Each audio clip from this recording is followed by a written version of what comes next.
Num piscar de olhos.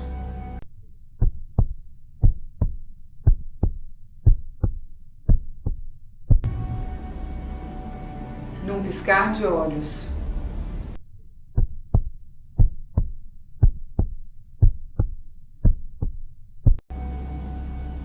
Num piscar de olhos.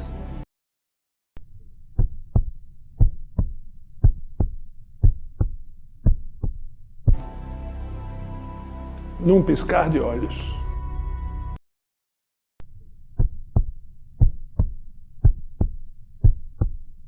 Era que quando meu irmão se acidentou, ele tinha 15 anos, ele já viajava, competia, e eu estava começando no universo da natação. E ele me deu até um chapéu.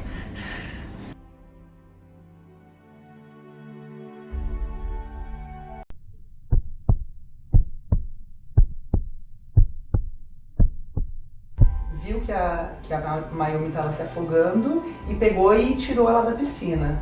E foi assim, tudo muito rápido, uma pequena falta de atenção, provavelmente, né, a mãe não estava ali por perto, ou mesmo...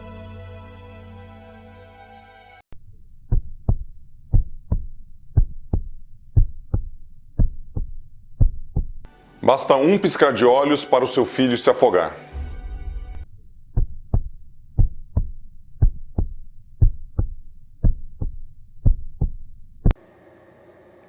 Agora está na hora de aprender como evitar, ajudar e mitigar um afogamento em apenas 5 passos. A primeira e mais importante ação é a prevenção.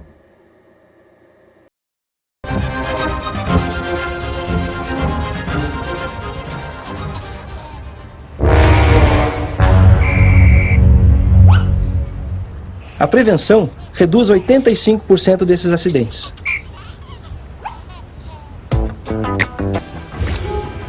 Evite brinquedos próximos e dentro da piscina.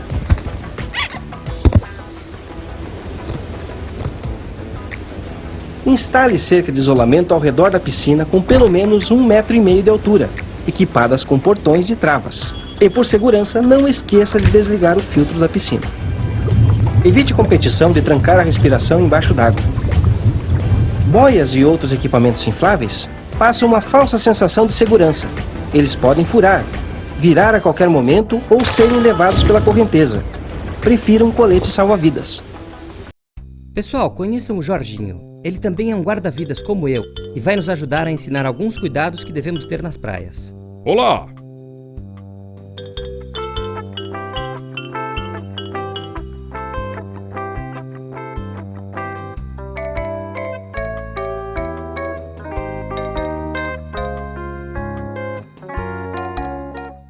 Bom dia, guarda-vidas. Bom dia! O senhor poderia nos informar o melhor local para tomar um banho de mar? Claro, senhor. O local mais adequado para o banho de mar hoje fica naquela direção, sinalizado por uma bandeira verde. Bandeira verde? E o que ela significa? Ela indica que as condições do local estão adequadas para o banho, com baixo risco de afogamento, mas mesmo assim, deve-se ficar atento.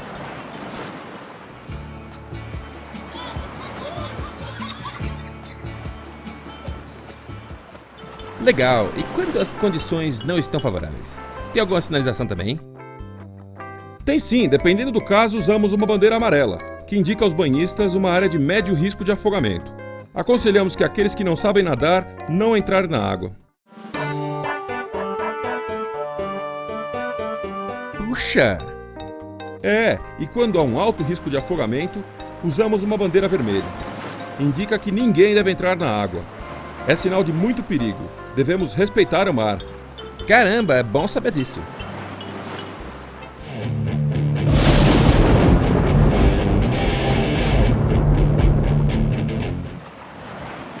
Mesmo assim, cuidado ao entrar na água. Entre com cuidado para se certificar da profundidade.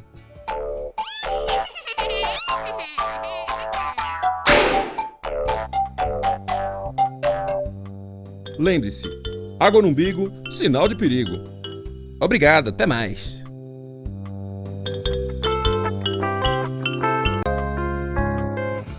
Muito bem, agora vamos falar sobre as correntes de retorno. A corrente de retorno é um fenômeno que ocorre quando temos o encontro de correntes laterais, paralelas à orla marítima, que cria uma corrente abaixo da superfície da água que puxa para o mar e é mais forte do que outras correntes próximas.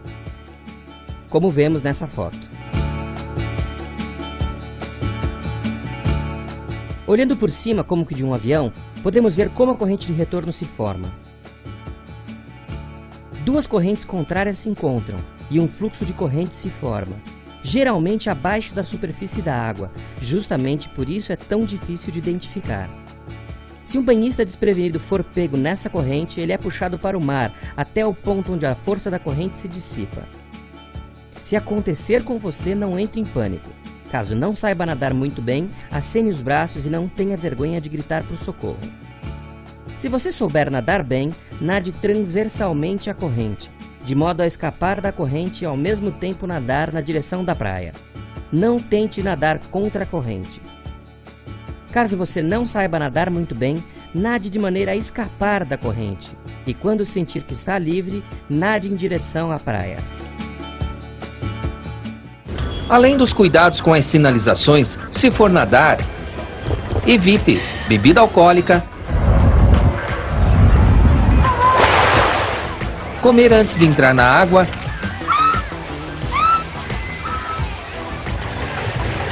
e nadar durante a noite ou em locais isolados, pois esses são fatores que aumentam o risco de morte por afogamento. Não seja mais um na estatística. Ao entrar na água, lembre-se que é muito difícil prever buracos e correntezas. Seja cauteloso. Verifique com os pés a profundidade do local. Tenha cuidado redobrado. Desde 2002 nós fizemos uma proposta de ter uma cadeia de sobrevivência para o afogamento. O primeiro anel é a prevenção. É você saber antecipar a possibilidade de afogamento. Se a prevenção não der resultado, falhar, você entra no segundo anel.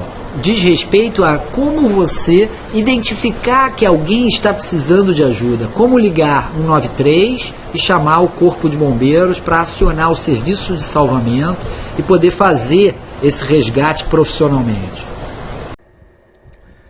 Se você for a vítima de afogamento, mantenha a calma, pois a maioria das pessoas morre por conta de erros de decisão e cansaço na luta contra a correnteza. Nunca superestime a sua natação. Se você não tem certeza se vai conseguir nadar ou se não conhece a praia, não abuse.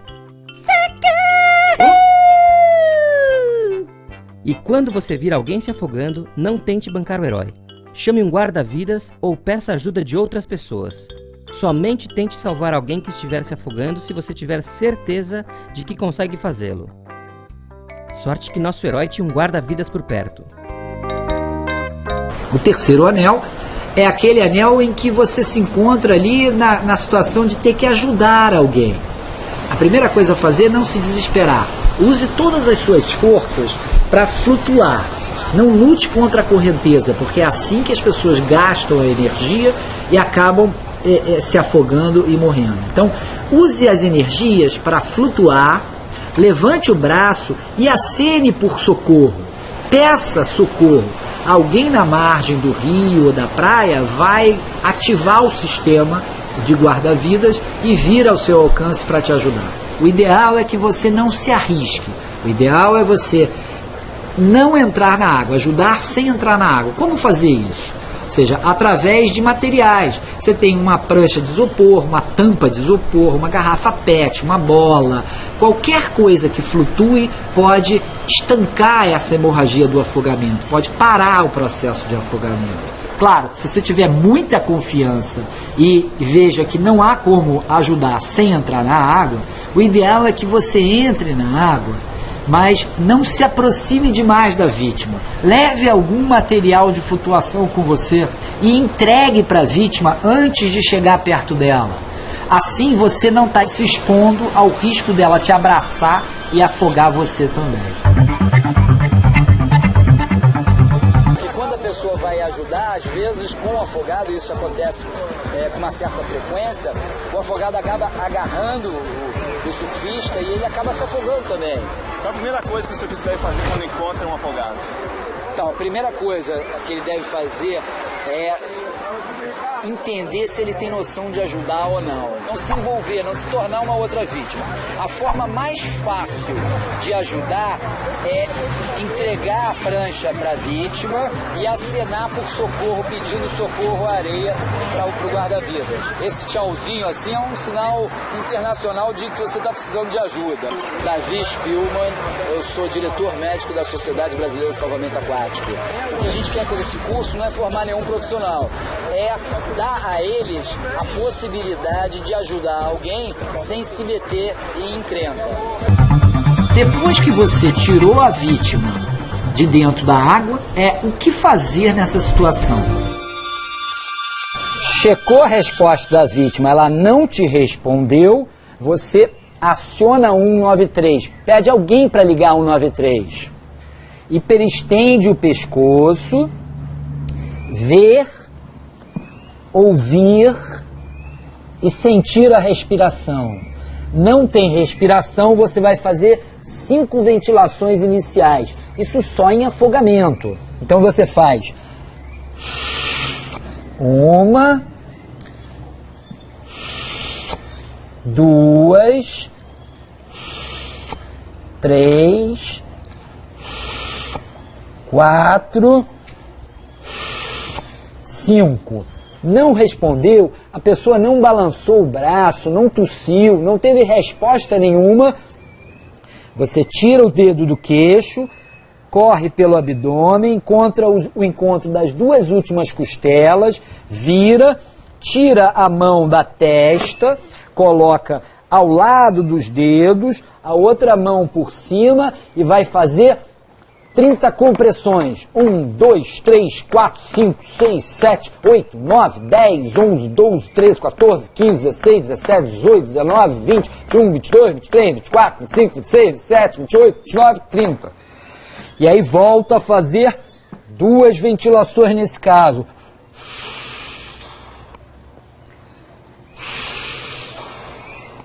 E aí volta a fazer 30 compressões. E você vai fazer 2 ventilações, 30 compressões, 2 ventilações, 30 compressões, até quando?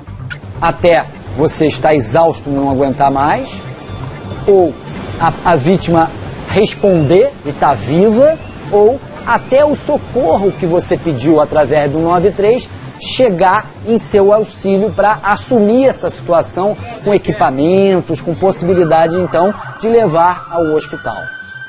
Cada grau de afogamento tem um risco tem uma gravidade e um risco de morte e um tratamento diferenciado.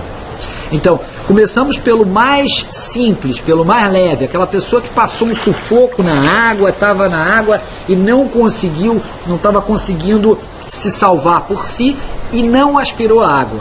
Essa pessoa, ao ser retirada da água, como ela não aspirou a água, ela está apenas cansada. Ela não tem risco de morte nenhuma. A outra pessoa que aspirou aquela pequena quantidade de água, seja até praticando natação ou pegando onda, é aquela pequena aspiração que produz uma tosse.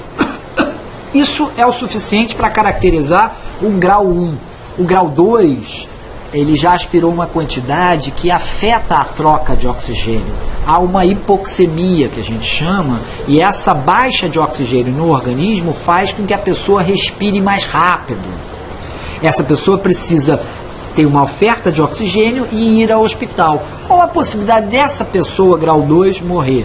1% apenas, mas existe um risco. Depois vem o grau 3 e 4, que tem mais ou menos uma mortalidade de 6 a 20%. É aquela pessoa que aspirou uma quantidade de água que foi o suficiente para reduzir a quantidade de oxigênio em 50%. Essa pessoa tem uma mortalidade mais alta, que chega até a 20%. Ela precisa de oxigênio sob máscara, 15 litros por minuto, precisa ser transferida a um CTI, aguardar pelo menos 48 a 72 horas com um respirador respirando por ela, para que essa água seja absorvida, excretada e que esse pulmão possa voltar a ventilar normalmente.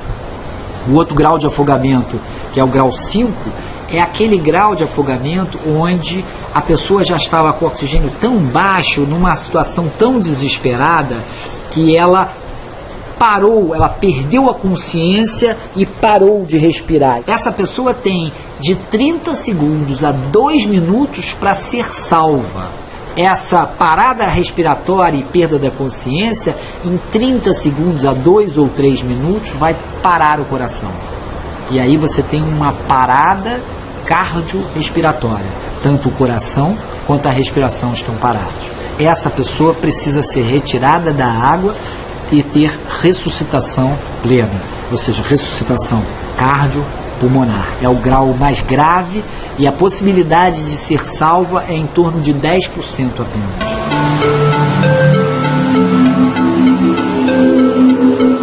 Faltou oxigênio, nesse caso mais grave, grau 6, faltou oxigenação no cérebro por tempo suficiente para matar algumas células do cérebro, ou várias células do cérebro, causando o que a gente chama de uma encefalopatia anóxica. O cérebro, as células do cérebro sofreram pela falta do oxigênio e aí, portanto, elas morreram. E aí a capacidade do motora, de fala, de inteligência, diversas atividades sensitivas e motoras se perderam. Sufoco! Mas isso eu não quero nem saber, eu vou o quê? Eu vou salvar, eu vou socorrer! A gente tem várias iniciativas de prevenção, né? A gente tem prevenção com crianças, né? Através de escolinhas de salvamento no Brasil todo. A maioria, por exemplo, projeto que é original do Rio de Janeiro, um projeto, chama-se Projeto Botinho, que é do Corpo de Bombeiros, não é da Sobrasa, é do Corpo de Bombeiros, mas é um projeto que começou dos anos 70. Um projeto onde ensina as crianças a entrar, a sair do mar, como fazer os primeiros socorros. Então é um projeto que previne. Então eu acho assim, tem projetos na escola, a gente tem vídeos de salvamento em praias, vídeos de salvamento em piscina, em desenho animado, quer dizer, um vídeo para criança, para a mãe assistir junto com a criança, mostrar, discutir, conversar. A gente tem um projeto de ida à escola para poder ensinar as turmas como prevenir. A gente tem um projeto chama-se Projeto de Emergências Aquáticas, onde a gente ensina as ligas de trauma, os estudantes de medicina do Rio de Janeiro, a como evitar o afogamento na praia, como fazer os primeiros procedimentos no hospital, como atender o paciente no hospital. A gente tem esse mesmo projeto com professores de educação física e esse mesmo projeto com surfistas, né? E existem vários projetos desse de surf salva sendo iniciados no Brasil todo, né? E para isso, acho que a melhor pessoa para falar, que é a pessoa que criou esse projeto, é o Rico de Souza, que acabou de chegar. Olá, Davi. Tudo bem, irmão? Beleza? Tranquilo? Tranquilo, você? Tudo tranquilo? Tudo ótimo. Falando sobre o surf salva. Eu quis fazer essa parceria, então eu chamei na época, eram os 30 melhores surfistas de mais nome, que receberam um treinamento profissional do GEMAR. Dessa forma a gente fica mais seguro em poder fazer o resgate de uma forma mais consciente, né?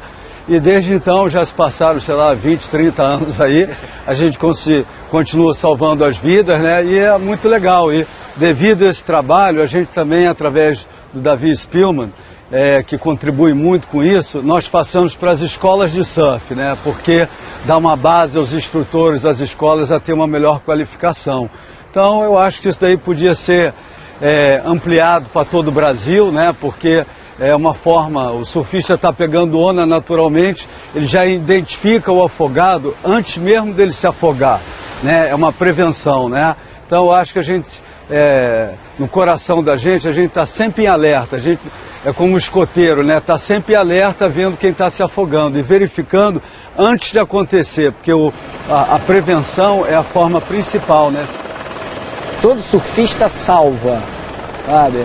Isso é natural, você é uma das poucas pessoas que está na praia ou no local onde vai acontecer o afogamento. E o que acontecia, assim, ele já faz esse salvamento espontâneo, já é uma demanda espontânea. O que a gente quis, e acho que é essa a intenção do projeto inicial do Rico, e é o que a gente tem feito hoje, é dar continuidade a isso, dar mais ferramentas ao surfista para que ele faça isso com a segurança para ele próprio.